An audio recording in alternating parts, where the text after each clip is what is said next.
नमस्कार, मैं हूं ज्योति सिंह और वक्त है हमारे स्पेशल बुलेटिन का, जिसमें आज हम बात करेंगे नक्सलियों को आखिरी ऑफर जो कि सरकार की तरफ से मिला है। छत्तीसगढ़ की सरकार ने एक बड़ी पहल की है, नक्सलियों को मुख्य धारा में लाने की ये पहल है। नक्सलियों से पूछा गया है कि वो सरेंडर की सूरत में आखिर क्या चाहते हैं, नक्सली सरकार से कैसी पुनर्वास नीति की उपेक्षा रखते हैं।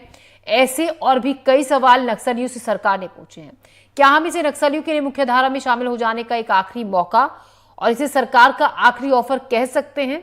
आज हम इसी पर बात करेंगे, साथ ही समझेंगे कि क्या सरकार सख्ती और सुलह की दो धारा के बीच चलकर नक्सल समस्या को सुलझाना चाहती है। साथ ही कई और भी सवाल होंगे। आप दर्शक भी हमें कॉल कर सकते हैं, इस पर आप क्या सोचते हैं, क्या है आपकी राय। फोन नंबर हमारा 8178999182 है। तो इस मुद्दे पर हमारे साथ बात करने के लिए छत्तीसगढ़ के डिप्टी, हम आपको बता दें, हमारे साथ इस मुद्दे पर बात करने के लिए खास मेहमान जुड़ेंगे जो कि नक्सल एक्सपर्ट है। कई मामलों में उन्होंने नक्सलियों के जो ऑपरेशंस हैं उनको डील किया है। हमारे साथ नक्सल विशेषज्ञ और एसपी धमतरी जुड़े हैं इसी पर बात करने के लिए। रविंद्र उपाध्याय जी, आपसे मेरा सवाल, आप सरकार का ये जो ऑफर है नक्सलियों के लिए, इसको क्या कहेंगे आप? ये बहुत अच्छी पहल है और ये पहल होना चाहिए था।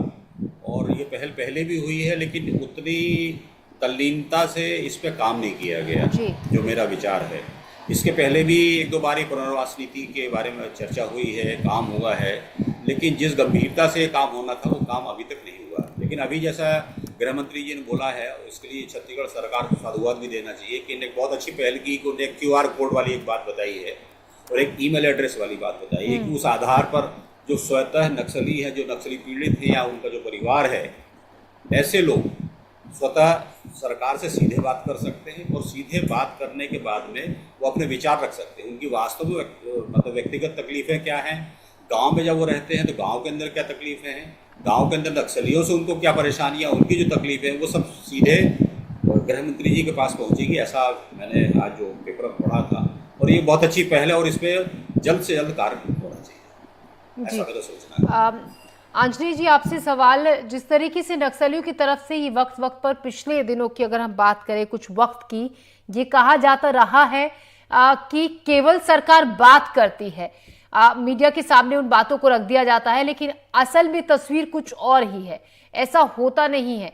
कहा जाता है कि बातचीत के लिए तैयार हैं, ऑफर के लिए तैयार हैं, लेकिन अगर असलियत में हम जो तस्वीर देखें तो वो वैसा होता नहीं है। जी, सरकार की तरफ से लगातार ये वाली बात बोली गई है कि हर तरीके से वार्ता के लिए तैयार हैं और सरकार की तरफ से उस दिशा में कदम भी बढ़ाए गए हैं। जिस प्रकार से जो अभी नवीन आत्मसमर्पण नीति भी आई थी और उसमें भी वर्तमान में भी सभी प्रकार के संशोधन करने के लिए सरकार तैयार भी है। इसके तहत आप देखें, सरकार ने जो जितने भी वहाँ पर नए कैंप खुल रहे हैं उनको विकास के केंद्र के तौर पर उनको डेवलप किया है। इसके तहत नियर नैला नार योजना भी चालू की गई थी। इसके अतिरिक्त विकास के जितने भी आयाम हैं जिनके माध्यम से लोगों को कष्ट हो रहे हैं, उन सबका निवारण हो रहा है वहां पर। तो इस प्रकार से हर प्रकार से अनुकूल वातावरण बन रहा है, जो कि हमें स्पष्ट दिख भी रहा है। जी, आंजनी जी, लगातार आप भी इस तरीके के ऑपरेशंस में और डील करते रहे हैं नक्सली प्रभावित इलाकों में, जो बहुत ज़्यादा नक्सल प्रभावित इलाके हैं। अब ऐसे में ये जो सरकार की पहल है, आपको क्या लगता है इससे कुछ पॉजिटिव रिजल्ट मिलेगा? क्योंकि पिछले दिनों देखा ही जा रहा है, बड़े बड़े ऑपरेशंस किए जा रहे हैं सुरक्षा बलों के जवानों की तरफ से, और खुद कई नक्सलियों ने सरेंडर भी किया है मुख्य धारा में वापस लौटने के लिए। क्या लगता है, पॉजिटिव रिजल्ट अब इस सरकार के ऑफर के बाद माना जा सकता है? जी, जिस प्रकार से हम देख रहे हैं कि नक्सल विरोधी अभियान अच्छे से चल रहे हैं, क्योंकि लगातार 100 से अधिक नक्सली इस वर्ष मारे गए हैं और लगातार नक्सली गिरफ्तार भी हो रहे हैं। इसी के साथ साथ सरकार ने जिस प्रकार से कदम बढ़ाया है कि जो लोग मुख्य धारा में वापस शामिल होना चाहते हैं उनके लिए पुनर्वास नीति भी एक अच्छा मौका है। तो इसके माध्यम से जो हमारे भोले भाले आदिवासी हैं जिनको नक्सली गुमराह कर रहे हैं, तो उनके लिए एक विकल्प है मुख्य धारा में दोबारा से शामिल होने का। तो निश्चित तौर पर इसके अच्छे परिणाम आएंगे। जी, तो निश्चित तौर पर इसके अच्छे परिणाम आएंगे। इसी मुद्दे पर और आप छत्तीसगढ़ के डिप्टी सीएम विजय शर्मा से भी बातचीत की थी हमारे संवाददाता ने। आइए देखते हैं इस बातचीत में क्या कहा गया। नक्सलियों के पुनर्वास को लेकर छत्तीसगढ़ सरकार ने एक बड़ी पहल की है और एक कोशिश की है कि नक्सली मुख्य धारा में जुड़ पाएं। क्या वो पहल है वो जानने की कोशिश करते हैं। हमारे साथ हैं डिप्टी सीएम और गृह मंत्री छत्तीसगढ़ के विजय शर्मा जी। विजय जी स्वागत है। बहुत बहुत आभार सर। एक नई पहल आप लोगों ने एक और मतलब लगातार कोशिश जब से नई सरकार बनी है आप लोग कर रहे हैं कि मुख्य धारा से नक्सली जुड़ जाएं, सरेंडर की बात कर रहे हैं। अब एक नया घोषणा आपने कर दिया कि नक्सली अपना पुनर्वास को लेकर क्या चाहते हैं वो बताएं। इसके पीछे क्या मंशा लग रही है सरकार की? नहीं, मसला ये है कि पुनर्वास जिन्हें करना है वो क्या चाहते हैं सरकार से उनको बताना चाहिए और उसके लिए कोशिश है। मतलब ईमेल आईडी जारी किए हैं, गूगल फॉर्म जारी किए हैं। अगर कोई ऐसा विषय उनके मन में आता है कि ये होना चाहिए सरकार के इसमें तो बता सकते हैं। उस पर हम लोग काम करेंगे, उसके आधार पर योजनाओं को तैयार करने की कोशिश करेंगे। उसके आधार पर उनसे आग्रह करेंगे कि आप मुख्यधारा में शामिल हों, नई जीवन की शुरुआत करें, शांतिपूर्ण जीवन, बंदूक से दूर का जीवन शुरू करें। बंदूक लेकर जंगल में घूमने का अर्थ नहीं है। विजय जी, एक जब से नई सरकार बनी खासकर छत्तीसगढ़ में पिछले 4-5 महीनों में सख्ती भी की जा रही है नक्सलियों के ऊपर और तब से ही डे वन से आप लोगों ने पहल भी की है कि आप बातचीत के लिए हम तैयार हैं, जिस भी प्लेटफॉर्म पे आप बात करना चाहते हैं वो तैयार हैं। तो क्या एक सख्ती प्लस सुलह दोनों की कोशिश है सरकार की ओर से कि सख्ती भी की जाएगी और सुलह की कोशिश भी की जा रही है? सरकार बहुत स्पष्टता के साथ इस बात को मानती है कि बस्तर के गाँव में विकास पहुँचना चाहिए और विकास के मार्ग पर आईईडी बिछा कर रखा है नक्सलियों ने। तो सरकार, विष्णुदेव जी की सरकार इस बात के लिए प्रतिबद्ध है। इस मार्ग पर जो भी व्यवधान होंगे उनको प्रयासों से चर्चा करके दूर किया जाएगा और कुछ नहीं होने पर सख्ती की जाएगी। एक और सवाल उठता है विजय जी, जब बात होती है कि नक्सलियों पर कार्रवाई को लेकर बस्तर में एक बड़ा पॉजिटिव रिस्पांस ये रहा कि जो बड़ी मुठभेड़ें हुई उसमें नक्सलियों की ओर से भी विज्ञप्ति जारी करके ये कहा गया कि हाँ हमारे लोग मारे गए हैं। लेकिन कुछ मुठभेड़ अभी भी हैं जिन पे सवाल भी उठते रहे कि अगर 11 मारे गए तो उसमें 6 ही नक्सली थे, 5 ग्रामीण थे, ऐसा आरोप लगते रहता है। इस तरह की चीज़ों को भी रोकने के लिए सरकार के पास कोई मतलब कदम है जो उठाया जाएगा कि आम लोगों के ऊपर मतलब सवाल ना उठे मुठभेड़ पर, सक्सेस रेट 100% रहे? देखिए, मुठभेड़ पर सवाल उठना अब तक तो कोई मुठभेड़ ये नहीं हुआ है। सब बहुत गंभीर सूचनाओं के आधार पर है और उन सारी बातों के पीछे बहुत जानकारियां एकत्रित हुए। बीजापुर के इस विषय के संदर्भ में भी आप कह रहे होंगे उसकी पर्याप्त जानकारियां हैं।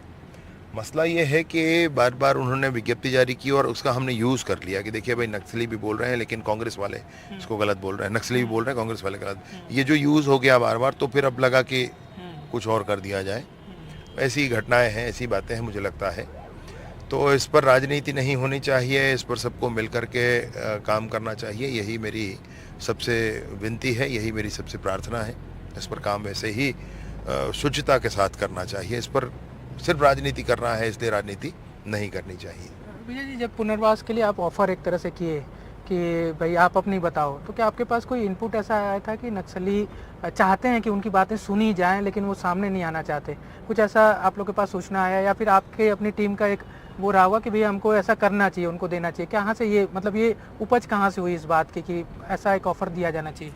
नहीं, मतलब नक्सलियों से कोई सूचना हमको आई ऐसा नहीं है, लेकिन ये ज़रूर लगा कि पुनर्वास की बात है तो जिनको पुनर्वास करना है आज तरीके इतने हैं जिस पर न प्रत्यक्ष होने की आवश्यकता है और ऐसे ही बताया जा सकता है, तो उसका आधार पर पूछ लिया जाए। इसलिए गूगल फॉर्म डेवलप किया गया, मेल आईडी niyadnella bastar@gmail.com। तो इस विषय पर ईमेल आईडी करके और पूछा गया है कि अगर आप कुछ बताएं तो अच्छा है। बातचीत से हल निकलेगा या फिर सरकार की जो नीतियां लगातार नक्सल समस्या को के समाधान के लिए बन रही हैं उससे हल निकलेगा? जो नई पहल की गई है, सख्ती के साथ सुलह की कोशिश की जा रही है, उसका क्या हल निकलेगा? क्या बस्तर और छत्तीसगढ़ से नक्सल समस्या कब तक खत्म होगी? ये भविष्य के सवाल अभी भी हैं, लेकिन जवाब भविष्य के ही गर्भ में है। देखने पर यह है कि कितना जल्दी उसका जवाब मिल जाता है। हमारे साथ थे डिप्टी सीएम विजय शर्मा।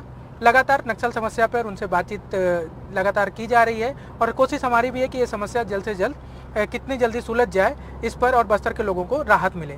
रायपुर से कैमरा साथी प्रवीण साहू के साथ नीलेश त्रिपाठी, NDTV।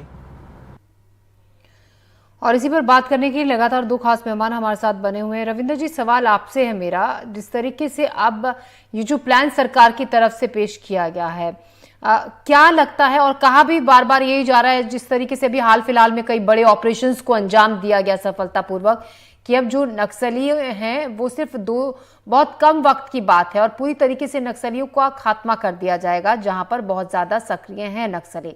तो क्या ये माना जाए, ये जो स्टेप बाय स्टेप कदम उठाए जा रहे हैं, अब नक्सली सिर्फ 2-3 साल में पूरी तरीके से ये समस्या का समाधान हो जाएगा, खात्मा हो जाएगा? देखिए, कोई चीज समय सीमा में नहीं बांधी जा सकती। सरकार के प्रयास अच्छे हैं, पहल अच्छी है। पहले जो इस गवर्नमेंट आने के पहले 400 कैंप थे, अब इनके आने के बाद 80 कैंप और खुले हैं।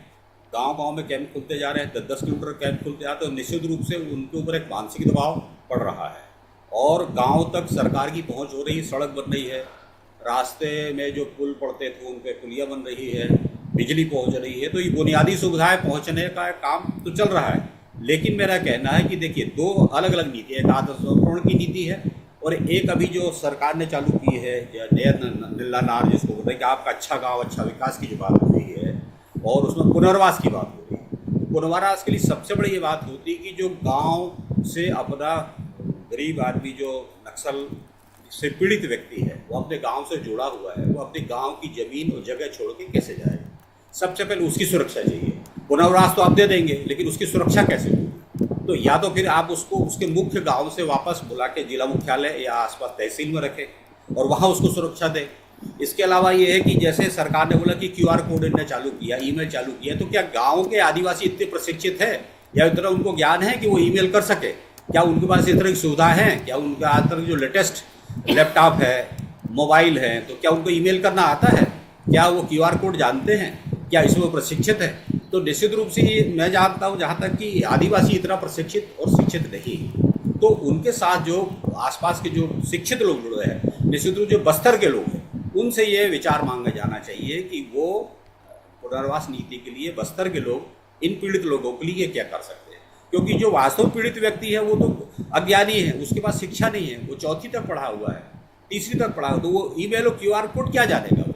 तो ये एक तरह से अतार्किक लगता है मुझे, क्योंकि जो व्यक्ति पीड़ित परेशान है वो अपने विचार कैसे रखेगा? ना वो ईमेल जानता है, ना वो QR कोड जानता है। तो पहले तो ये तय होना चाहिए कि एक सरल एक नीति बनाना चाहिए कि QR कोड, ईमेल के अलावा भी कोई ऐसी सुविधा होना चाहिए जिससे वो अपने विचार, अपनी परेशानियां, अपनी दिक्कतें, अपनी तकलीफ सरकार तक पहुंचा सके। सरकार तक पहुंचाने का काम अन्य लोग कर सकते हैं। ऐसे बहुत सारे सामाजिक संगठन है बस्तर में, NGOs है, जो शिक्षक हैं, जो गाँव तक जाते हैं, वन विभाग के लोग हैं, वन के कर्मचारी हैं, वो इन बातों को अगर सरकार तक पहुँचाएंगे तो वास्तव में ये पहुँचेगा। केवल QR कोड बोल देने से और केवल ईमेल पहुंच जाने से सुविधा इस तरह से उनको तकलीफ दूर होगी या पुनर्वास नीति में कोई इम्पैक्ट आएगा, ऐसा नहीं है।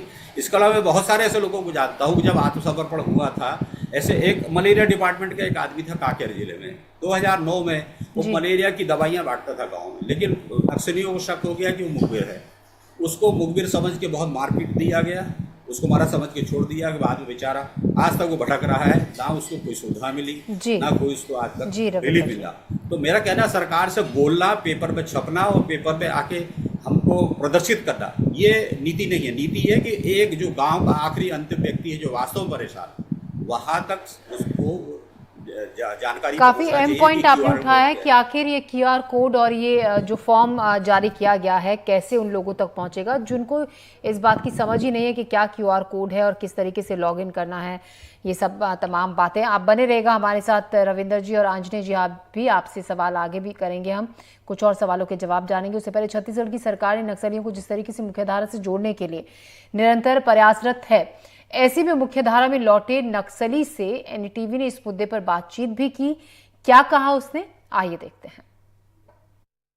छत्तीसगढ़ के गृह मंत्री विजय शर्मा कल अपने 1 दिवसीय प्रवास पर बस्तर पहुंचे थे। इस दौरान उन्होंने माओवादियों को वापस मुख्यधारा में लौटने के लिए एक नया प्रयास करते हुए एक नई पहल की और एक गूगल फॉर्म उन्होंने जारी किया। साथ ही साथ एक बार कोड स्कैनर भी जारी किया, जिसके अंतर्गत एक नया गूगल फॉर्म खुलेगा, जिसमें समर्पण नीति में क्या कुछ बदलाव किए जाने चाहिए, इसको लेकर सुझाव भी उन्होंने आमंत्रित किए। उन्होंने माओवादियों से भी अपील की कि वो भी अपने सुझाव दें कि उनके समर्पण में और क्या कुछ सुधार किए जा सकते हैं ताकि जंगल में भटकने वाले माओवादी वापस मुख्य धारा में लौट आएँ। इसको लेकर अब एक समर्पित माओवादी हैं जो पूर्व में माओवादी रह चुके थे, अब उन्होंने बहुत लंबे समय में समर्पण कर दिया है। उनसे भी हम बातचीत करते हैं कि समर्पण नीति में क्या कुछ बदलाव होना चाहिए। छत्तीसगढ़ में सन 2000 में इन्होंने समर्पण किया था और एलजीएस कमांडर रह चुके हैं संगठन में। अब ये नगर निगम में सरकारी नौकरी पर भी हैं। बद्रनाथ जी, ये बताएं आप सबसे पहले कि आपने सन 2000 में समर्पण किया था। जी, 2000 तो उस समय जो समर्पण नीति थी उससे आप कितना संतुष्ट हैं और आपको क्या लगता है समर्पण नीति में कुछ बदलाव होना चाहिए? जो माओवादी समर्पण करते हैं उनको लाभ मिलने में कितनी तकलीफ होती है या आसानी से मिलती है? उस समय मध्य प्रदेश था, मैं जब चलन रहा था। अच्छा। तो उस समय यहाँ कुछ पुनर्वास नीति नहीं थे। तो बाद में 2000 के बाद भी छत्तीसगढ़ में कुछ योजना, ये सलवा जुड़ूम जब खत्म होने के जस्ट में तब ये नीति आया। पहले शुरुआत में आया नहीं, लेकिन आंध्रा में था वहाँ नीति। तो अभी भी कुछ मैंने पुनर्वास नीति आए बोल रहे थे, मेरे को तो हकीकत में कहीं दिखाई नहीं दे रहा है। ये विजय शर्मा जी हैं गृह मंत्री, जो कल उन्होंने एक फॉर्म जारी किया और सुझाव मांगा है समर्पित माओवादियों से या वो माओवादी जो अभी भी जंगल में है, अगर वो चाहें तो दे सकते हैं कि सुझाव। क्या लगता है इसका प्रभाव पड़ेगा? कुछ माओवादी सुझाव देंगे या जो समर्पित माओवादी की ये सब बदलाव करो समर्पण नीति में? सुझाव तो देना पड़ेगा ना, क्या सुझाव नहीं देंगे तो उनका खुद का जीवन का समस्या है ना। सुझाव देगा तब तो सरकार भी कुछ निर्णय करेगा, उसको इनको उपयोग आएगा। यदि सुझाव नहीं देगा तो सरकार अपने हिसाब से करेगा, ये इसको दूसरा हिसाब से, यही स्थिति होगी, यही स्थिति हो जाएगा तो फायदा नहीं मिल पाएगा। लगता मतलब ये सकारात्मक पहल है, मान सकते? हाँ, मान चाहिए गृह मंत्री। हाँ, सही बात। ठीक है। बद्रनाथ जी हैं जो अब इनका नाम रमेश है, नगर निगम में नौकरी करते हैं। सन 2000 में इन्होंने समर्पण किया और जब इन्होंने समर्पण किया था तब समर्पण नीति लागू ही नहीं की गई थी, आंध्र प्रदेश में थी।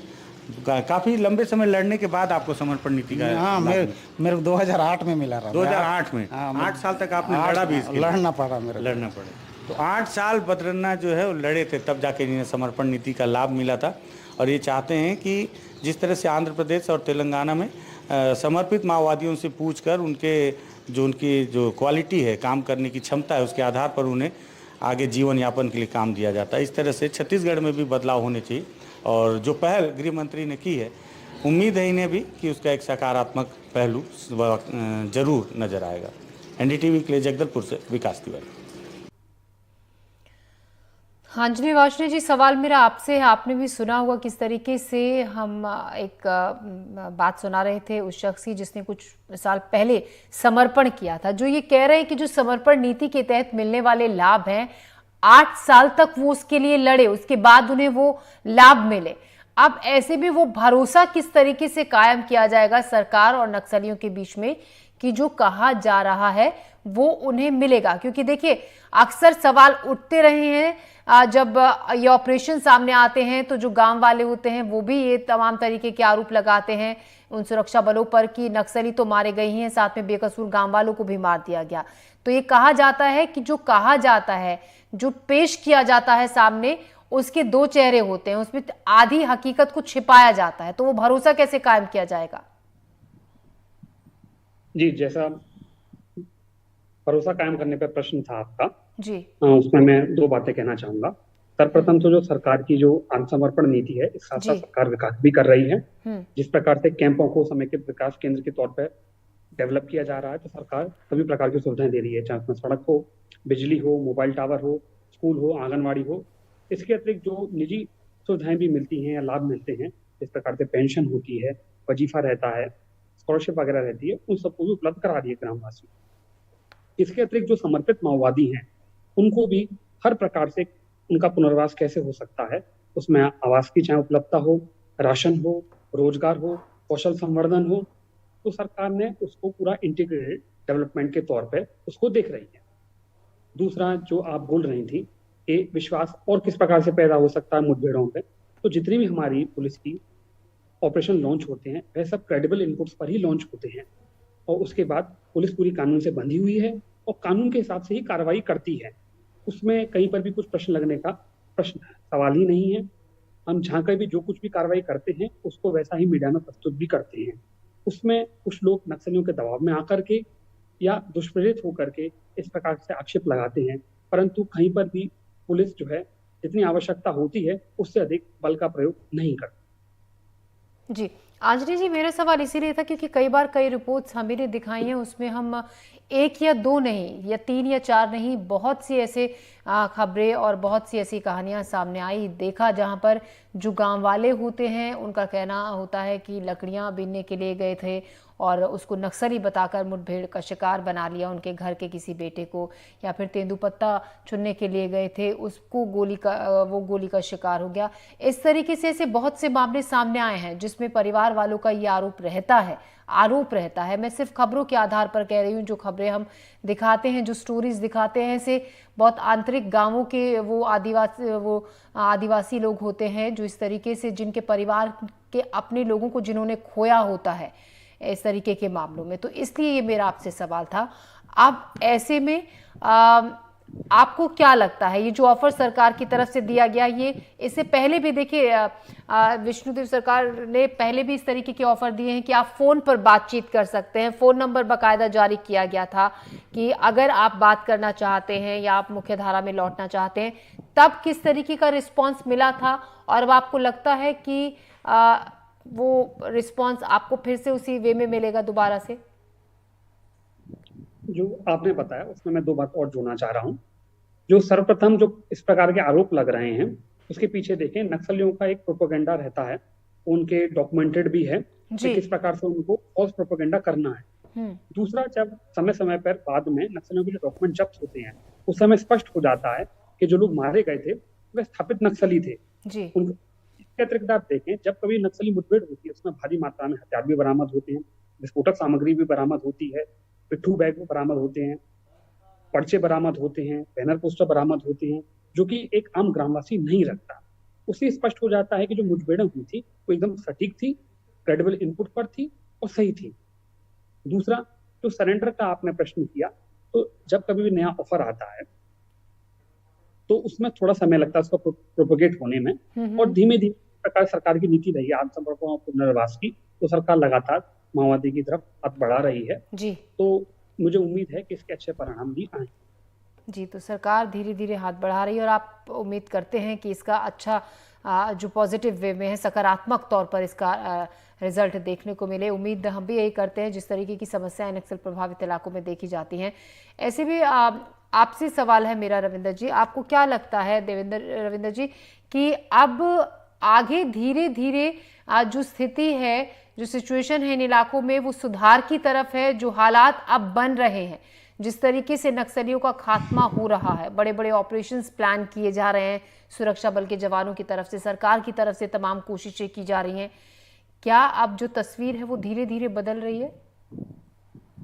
हाँ, तस्वीर तो बदल रही है, बात बिल्कुल को मानना चाहिए कि तस्वीर बदल रही है, क्योंकि ये परिणाम जो अभी जैसे आए हैं कि 375 नक्सलियों ने समर्पण किया है, 112 लोग मारे गए हैं, अभी 28 कैंप खोले गए हैं, और विकास के लिए सरकार ने अपना हाथ बढ़ाया है। सरकार दोनों तरह से जनता के बीच में पहुंचना चाह रही है, खासकर वो जो पीड़ित परिवार के बीच में, कि वो अपने तरफ से अपना हाथ भी बढ़ा रही है, और नक्सली जो मुख्य धारा से विचलित हो गए हैं किसी कारणों से, नासमझी के कारण, अशिक्षा के कारण, ऐसे जो नक्सली विचलित हो गए हैं उनको मुख्य धारा में जोड़ने के लिए उन्हें पुनर्वास नीति का जो एक पहल की है वो पहल बहुत अच्छी, सकारात्मक है। लेकिन मेरा ये कहना है कि इस पर एक कमेटी तय की जाना चाहिए। एक एसडीओपी लेवल पे जो थाने होते हैं, थाने में 3-4 थानेदार होते, 3-4 थाने होते हैं जो एसडीओपी लेवल पे होते हैं, वहाँ पर एक एसडीओ पुलिस, एक एसडीओ का फॉरेस्ट, एक रेवेन्यू का एसडीएम, इस तरह के 4-5 लोगों की एक महीने में मीटिंग तय होना चाहिए, और मीटिंग तय होने के हर गाँव से, हर थानेदार के पास जानकारी पहुँचना चाहिए कि जो पीड़ित लोग हैं या जो पुनर्वास नीति में शामिल होना चाहते हैं वो लिस्ट इन लोगों के पास पहुँचे, और महीने में कलेक्टर महोदय के पहले एक छोटी कमेटी में इसकी बैठक तय की जाए। और उसमें क्या होता है कि कई बार पुलिस आखिरी गांव तक नहीं पहुंच पाती, लेकिन रेवेन्यू के लोग पहुंच जाते हैं, कई बार वन विभाग के लोग पहुंच जाते हैं। और ऐसा नहीं, देखिए क्यूआर कोड और ईमेल तो एक सामान्य सी बात बताना अलग बात है, लेकिन एक छोटे छोटे पर्चे बांट दिए जाए गाँव में पुनर्वास नीति के लिए, तो जिससे प्रचार प्रसार पड़े। सरकार का प्रचार प्रसार जाना जरूरी है। छोटे छोटे पर्चे, पाम्पलेट आंगनबाड़ी के माध्यम से अन्य जो छोटी सामाजिक संस्था उनके माध्यम से, क्योंकि अभी जी, मैं तो जानता हूं ताकि जहां तक इसका मैं बस्तर में जो मेरा बहुत प्रचार है भ्रमण किया वो हो हुआ है। सके। जल्दी से आपसे सवाल है हाँ। मेरा आंजने जी, इसको लेकर क्या कहेंगे? पहले भी इन्होंने एक सवाल यही उठाया था कि वो क्या जाने क्यूआर कोड, लॉगिन, एक प्रचार जो होना चाहिए जिस तरीके से पर्चे बंटवा दिए जाए ताकि हर आखिरी इंसान तक जो गांव का है वो पर्चा, वो जो सामग्री है वो पहुंच सके कि ये अब प्लानिंग है। इस तरीके से अगर आप इसमें इंटरेस्टेड हैं तो आप आगे आ सकते हैं। जी, उस दिशा में सरकार पहले से ही काम कर रही है। इसमें सिविक एक्शन प्रोग्राम जो होता है, सामुदायिक जी। पुलिसिंग के कार्यक्रम, उसमें गांव के लोगों को आमंत्रित किया जाता है और हम उन लोगों से चर्चा भी करते हैं। परंतु जिस प्रकार से क्यूआर कोड और ईमेल वगैरह ऑफर किया गया है, तो हम देख रहे हैं बस्तर में अंदर अंदर तक टावर का पेनिट्रेशन भी हुआ है, जी। मोबाइल की पेनिट्रेशन भी बढ़ी है, लोगों में शिक्षा का भी विस्तार हुआ है शनय शनय। तो हम उम्मीद कर सकते हैं कि जो नए माध्यम उपलब्ध कराए गए हैं, पर्चे और सिविक एक्शन प्रोग्राम के अतिरिक्त, उनका भी लोग लाभ ले पाएंगे, जिसके माध्यम से हमें सुझाव भी मिल पाएंगे। जी, आंजनेय जी आप हमारे साथ जुड़े, आपने तमाम सवालों के जवाब दिए और रविंदर जी आपने भी तमाम सवालों के जवाब दिए, जुड़े और कुछ जो हमारे कुछ चीज़ों को लेकर जो क्लियरिटी नहीं थी वो आपने प्रॉपर तरीके से हमें समझाई, उसके लिए बहुत बहुत शुक्रिया। हमारे स्पेशल बुलेटिन में अभी के लिए फिलहाल इतना ही, ले रहे हैं एक छोटा सा ब्रेक, दीजिए इजाज़त, नमस्कार।